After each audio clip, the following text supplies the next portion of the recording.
Est-ce que vous pensez que la maltraitance animale est consubstantielle d'un abattoir? Est-ce que vous pensez, pour être plus précis, que si, comme vous l'avez évoqué, le contrôle est amélioré, étendu, renforcé, que les sanctions sont alourdies, que la formation soit améliorée, que les équipements soient modernisés, est-ce que vous pensez que cela peut éviter la maltraitance animale, ou pensez-vous que par définition, un animal est maltraité dans un abattoir?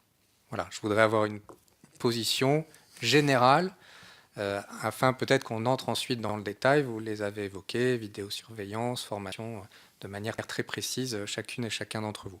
Voilà, donc peut-être une question un peu générale, mais qui permet de préciser vos idées. Monsieur le Président, je ne répondrai pas au nom de tout le monde, mais en tous les cas, en mon nom et au nom de la Fondation, non, certainement pas. Non, ça n'est pas consubstantiel. On peut parfaitement, grâce à une formation, grâce à tous les efforts qui peuvent être faits sur tous les plans qui viennent d'être énoncés, espérer que la maltraitance ne survienne plus. On se trouve un peu dans le même cas que l'expérimentation sur l'animal, où on a toujours associé l'expérimentateur à un horrible individu qui torture par plaisir l'animal lors d'expériences scientifiques. Pas du tout, non. Non, c'est pas du tout ça. Ça a été ça, par méconnaissance, par ignorance, bien souvent, par ignorance de la réalité de la sensibilité animale à la douleur et à la souffrance, comme on le faisait pour les enfants d'ailleurs. C'était ça jusque dans les années 60. Mais dès le moment où les règles sont établies, il n'y a aucune raison que les actes de malveillance puissent survenir, mais à condition que tout soit fait correctement, surveillé correctement. C'est tout un ensemble. Mais, si vous permettez, Monsieur le Président, je reviens un peu en arrière. Vous posiez la question tout à l'heure, savoir si les actes de malveillance à l'égard de l'animal étaient consubstantiels de l'abattoir. Non, ils sont consubstantiels de la nature humaine. C'est-à-dire que quoi qu'on fasse, il y aura toujours des assassins, des voleurs, etc. Ça, c'est inéluctable. Quand ils se trouvent dans un abattoir, c'est dramatique.